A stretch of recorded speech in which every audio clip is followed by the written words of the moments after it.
And gentlemen, a very good evening to you.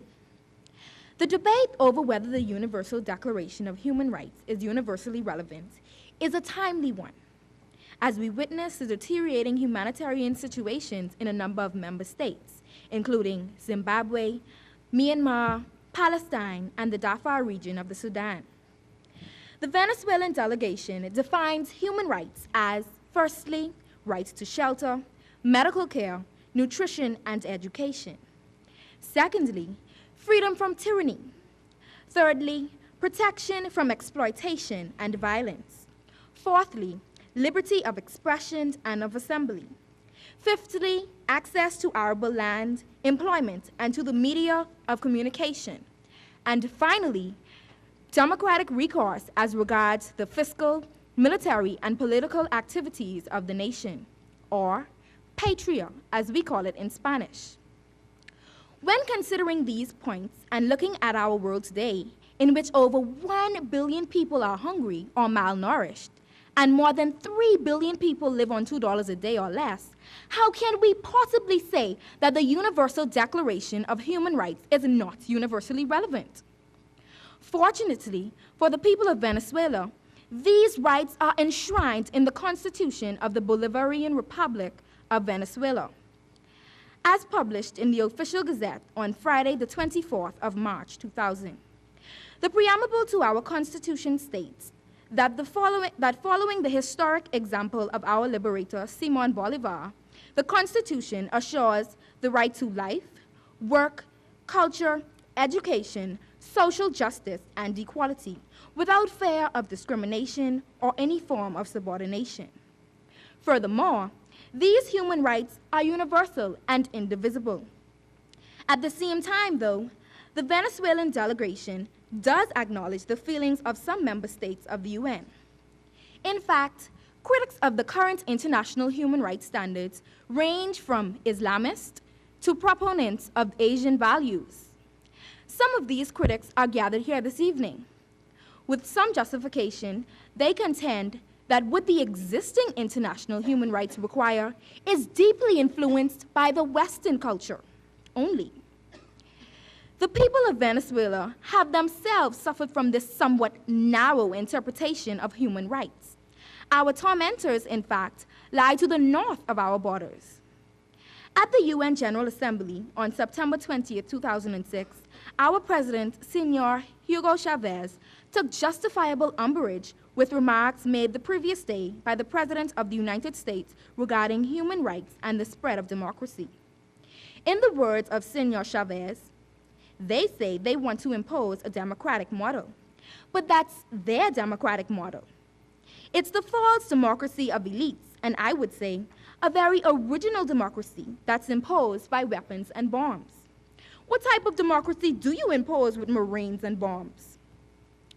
We, the delegation of Venezuela, concur with our president when he further stated that the worsening of human rights violations is the tremendous consequence of the collapse of the United Nations system and American hegemonistic pretensions.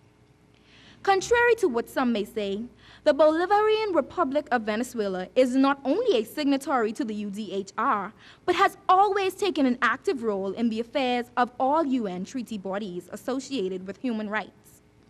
Indeed, in recent years, the Republic of Venezuela has sat on a number of UN committees, including the Committee Against Torture in 2002, the Committee on Elimination of Racial Discrimination in 2005, the Committee on the Elimination of Discrimination Against Women in 2006, and most recently, the Committee on the Rights of the Child in 2007.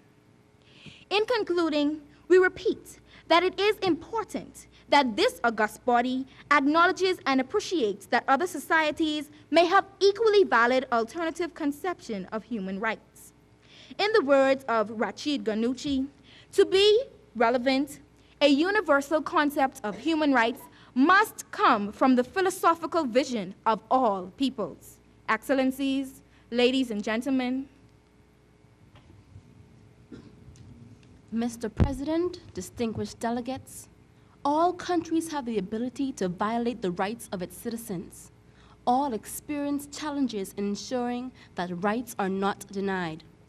All must recognize and seek to eradicate the gap between policy and practice. The Republic of Turkey attaches great importance to the mandates of the Human Rights Declaration. This, all governments of the world must see as a viable and relevant. Historically, no standards existed by which the governments of the world were globally bound. Morality is not legislated, neither are human rights. As we are supporters of this declaration, we hence become morally compelled to acknowledge and fight for the global rights of the world's people.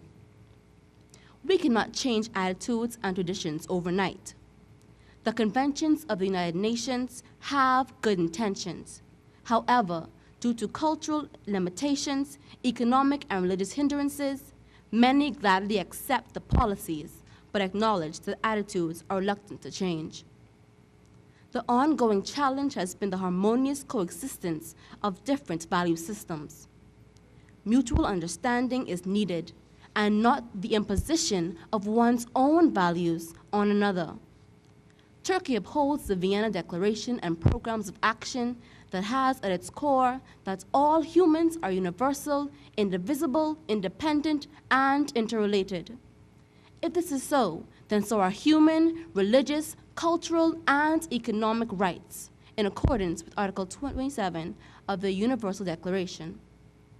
Unfortunately, as the world progresses, so does fear, hatred, and intolerance. Mr. President, between 2002 and 2005, we have been credited for the improvements made in solving some of the issues our people face. However, we are still evolving. We thank our ally, the United States of America, who has commended Turkey's efforts to improve the status of our women and reform the laws governing the conduct of our military and civil servants. When great first world nations today struggle with the idea of women in leadership roles, I remind this body that Turkey was one of the first countries to have a woman prime minister. We earnestly support the EU, UNESCO, and all other organizations in their efforts. Their principles, however, require the willingness to understand the pluralism of cultures and religions. Toward this end, in 2005, our government instrumentally co-sponsored the Alliance of Civilization Initiative and also committed last year to the Resolution 61/221 in an end towards fostering acceptance, eradicating extremism, reducing the tensions and polarization between societies which differ in values. In a primarily Muslim Turkey today, religious tolerance is on the rise, with 35,000 practicing Catholics. For this, we credit the works of our former president, who 4 years ago, in consultation with the Council of Catholic Bishops, sought to denounce those who seek to deepen the gaps of prejudice and ignorance, which are deeply seated due to our religious roots. We must achieve unity in plurality and not regard diversity as alien. Continued dialogue and education is needed, and although not a quick fix, soft power can indeed work. Where would we be if only one part of the world advances and benefits from globalization, and other parts suffer from its consequences? Our efforts to attain our Millennium Development Goals, indeed all goals, by 2015 must be a concerted one.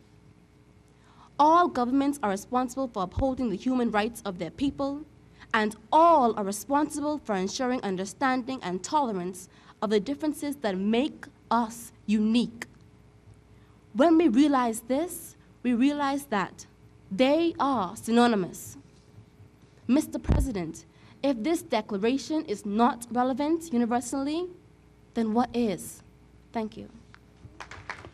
Archbishop Desmond Tutu said, and I quote, "When the white man came, they had the Bible and we had the land. They said, 'Let us pray.' And when we were done, we had the Bible and they had the land." Nomads we were, with unpolluted minds and land, until in the 1850s, foreigners came to colonize. We worked so hard